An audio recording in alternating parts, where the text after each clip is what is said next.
এটা শুধু ব্রাজিল বনাম নরওয়ে ম্যাচ নয়, এটা সম্পূর্ণ ভিন্ন ফুটবল দর্শনের যুদ্ধ। একদিকে ব্রাজিল, যারা বলের দখল রেখে প্রতিপক্ষকে শ্বাস নেওয়ার সুযোগ দেয় না। অন্যদিকে নরওয়ে, যারা অপেক্ষা করে মাত্র এক মুহূর্তের ভুলের জন্য, তারপর বজ্রগতির কাউন্টার অ্যাটাকে ম্যাচ কেড়ে নিতে পারে। তাহলে প্রশ্ন হলো, ব্রাজিলের পজিশনাল ফুটবল জিতবে, নাকি নরওয়ের ডিসিপ্লিনড ডিফেন্স আর কাউন্টার অ্যাটাক আবারও বড় দলকে চমকে দেবে? চলুন পুরো ট্যাকটিক্যাল বিশ্লেষণে যাই। বিশ্বকাপের নকআউট ম্যাচ, এখানে ভুল করার দ্বিতীয় সুযোগ নেই। ব্রাজিল এসেছে আক্রমণাত্মক ফুটবল খেলতে, আর নরওয়ে এসেছে প্রমাণ করতে তারা শুধু আন্ডারডগ নয়, তারা জায়ান্ট কিলারও হতে পারে। ব্রাজিল সাধারণত 4-3-3 ফরমেশনে শুরু করে। তাদের আসল শক্তি উইং দিয়ে আক্রমণ, ফুলব্যাকদের ওভারল্যাপ, মিডফিল্ডে দ্রুত ছোট ছোট পাস। বক্সের সামনে 1-2 কম্বিনেশনে যখন ব্রাজিল আক্রমণ শুরু করে, তখন দুই ফুলব্যাক অনেক উপরে উঠে যায়। উইঙ্গাররা ভেতরে ঢুকে হাফ স্পেস তৈরি করে, ফলে প্রতিপক্ষের ডিফেন্স বিভ্রান্ত হয়ে যায়। এই ম্যাচের সবচেয়ে গুরুত্বপূর্ণ জায়গা হলো মিডফিল্ড।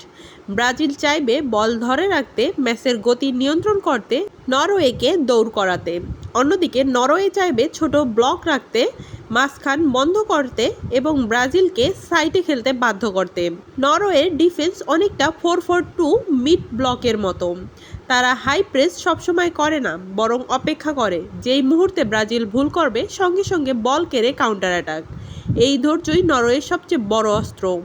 কাউন্টার অ্যাটাক নরওয়ের সবচেয়ে বিপজ্জনক দিক এখানেই। ব্রাজিল যখন ফুলব্যাকদের সামনে তুলে দেয়, তখন পেছনে অনেক জায়গা ফাঁকা হয়ে যায়। ঠিক সেই স্পেসে নরওয়ে দ্রুত বল পাঠায়। 2-3টি পাসেই তারা গোলের সুযোগ তৈরি করতে পারে। ব্রাজিল বল হারানোর সঙ্গে সঙ্গেই প্রেস করে, এটাকে বলে কাউন্টার প্রেস। লক্ষ্য বল 5 সেকেন্ডের মধ্যে ফিরিয়ে নেওয়া। যদি সেটা সফল হয়, তাহলে নরওয়ে নিজেদের অর্ধ থেকেই বের হতে পারবে না। আজকের ম্যাচে নজর রাখতে হবে ব্রাজিলের ফুল ব্যাক বনাম নরওয়ে উইঙ্গার। মিডফিল্ডে দ্বিতীয় বল কারা জিতে, কর্নার ও ফ্রি কিক কে ভালো, ব্রাজিল বল হারানোর পর কত দ্রুত রিকভার করছে, এই 4টি বিষয় ম্যাচের ভাগ্য বদলে দিতে পারে। নরওয়ে যদি 60 মিনিট পর্যন্ত গোল না খায়, তাহলে ম্যাচে তাদের জন্য আরও সহজ হয়ে উঠবে, আর তাতেই বাড়বে কাউন্টার অ্যাটাকের সুযোগ। ব্রাজিল চাইবে প্রথম 20 মিনিটে ম্যাচের নিয়ন্ত্রণ নিতে। দ্রুত গোল করলে নরওয়েকে ডিফেন্স ছেড়ে উপরে উঠতে হবে, আর সেটাই ব্রাজিলের জন্য আরও বেশি প্রেস তৈরি করবে। এই ম্যাচ শুধু স্টার প্লেয়ার নয়, জিতবে সেই দল যারা কম ভুল করবে, যারা ট্রানজিশনে দ্রুত হবে, যারা ডিফেন্স থেকে আক্রমণে দ্রুত যেতে পারবে এবং চাপের মুহূর্তে শান্ত থাকবে। তাহলে আপনার মতে ব্রাজিল কি নিজেদের পজিশনাল ফুটবল নিয়ে নরওয়ের শক্ত ডিফেন্স ভেঙে ফেলবে, নাকি নরওয়ে আবারও বিশ্বকাপে আর একটি বড় চমক দেখাবে? আপনার স্কোর প্রেডিকশন কমেন্টে লিখতে ভুলবেন না। ভিডিওটি ভালো লাগলে লাইক, শেয়ার এবং সাবস্ক্রাইব করুন। ধন্যবাদ।